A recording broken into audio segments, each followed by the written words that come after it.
This is my first time at the happy hour. I'm very happy to be here.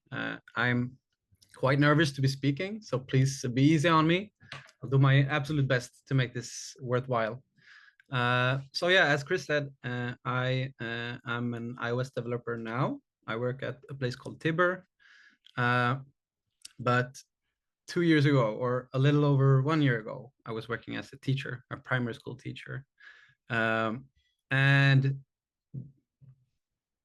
it was quite a journey to get to where I am now. So that's what I wanted to talk a bit about. I graduated 2018. I taught the ages of 6 to 10. I started in Gothenburg in Sweden, and I later moved here to where I am now in Ronneby. It all started when I was thinking about a way to let my students track their own learning in the classroom. And I was thinking, this is a great place for an app. There should really be an app for this. But no one had made it, because at least yet. So I started diving into how hard can it be? Can I actually make an app myself? What do I need to learn? What do I need to get there, essentially, to get this app to work in my classroom? I started making research, as one does. I scoured the internet for information wherever I could find it. And I started learning about what I needed to get going. And of course, you need a Mac, an Apple computer to start developing for iOS, which I didn't have, and I didn't want to shell out the money for one. So I actually started with a Mac on the cloud. It's quite expensive, and there was a 2-second input delay for everything. It was not the best developer experience, I would say. But it got me started. I could do the most, could learn the most basic things, just creating variables, functions, and yeah, the small first things. I started to learn everything I could. I got through tutorials. I got through courses. I scoured the iOS YouTube landmarks wherever I could find anything. I listened to podcasts. Essentially, there's a concept for learning languages in general. I don't know what it's called in English, but in translated from Swedish, it's like a language shower. And that's essentially what I did. I just anything iOS or development I could get my hands on, I did. So walking the stroller, I had a development podcast in my ears. Between the breaks, or in the breaks at work, I read the articles and blog posts about development. Like any free time I had spent learning something about iOS development. This got me straight into tutorial hell, which most of you have probably heard of or learned about, which is essentially where you just go through tutorial after tutorial. You build something, but you don't really learn anything. And eventually I got out. I left tutorial hell. And I did this by building something on my own. I got an idea and I started building my own app. And for me, your mileage may vary, of course, but for me, this is where my learning really took off, where I actually felt like I was learning to build something, to do something. I built an app called Bar Tab, and I started learning by doing.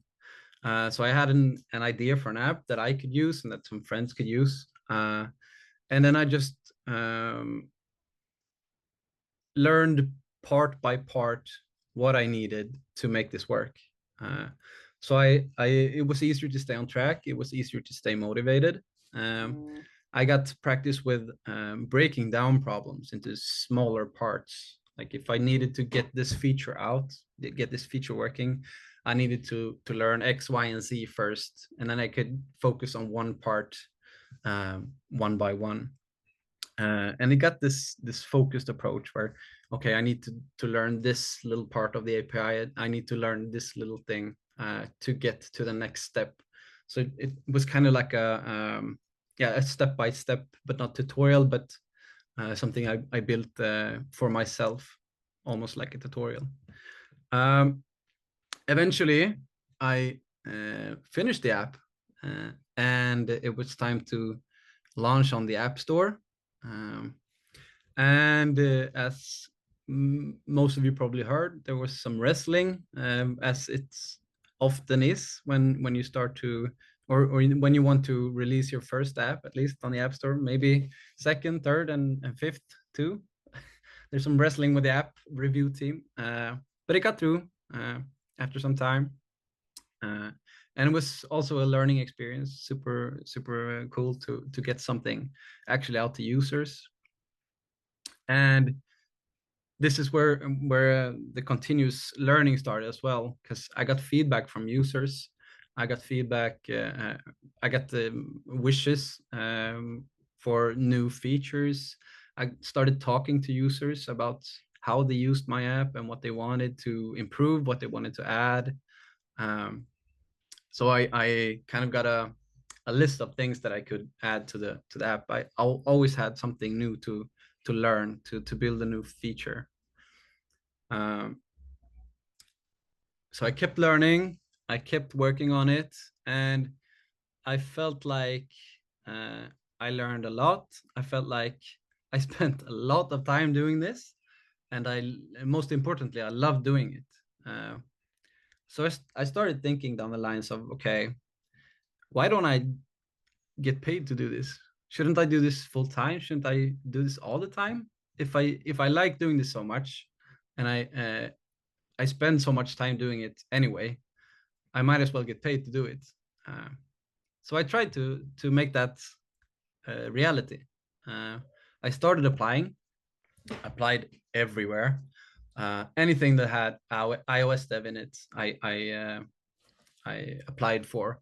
I made a brand new resume because I hadn't applied for a developer job before, and I just sent out applications everywhere, regardless of if it was for a senior or mid-level or junior. Or I just sent them either way.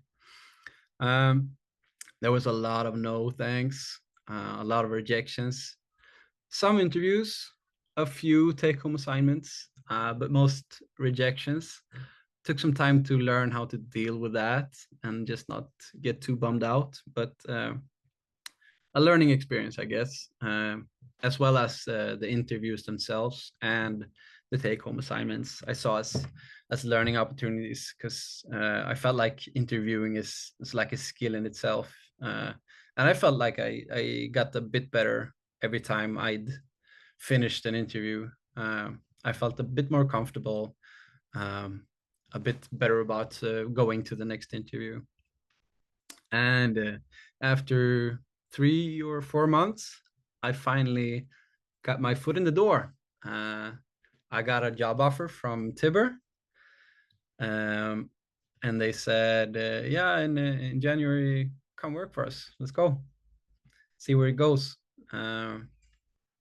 And I have not looked back since. It's been almost 1.5 years now, and I love working with this as much as I did for like 2 years ago, 3 years ago. It's still super fun. I still put down way too much time doing it, but yeah, it's been one of the best decisions I've made in my life, like in my entire life. And I love going to the job every day. So yeah, that was a compressed version of my journey to become a developer. So thanks for listening.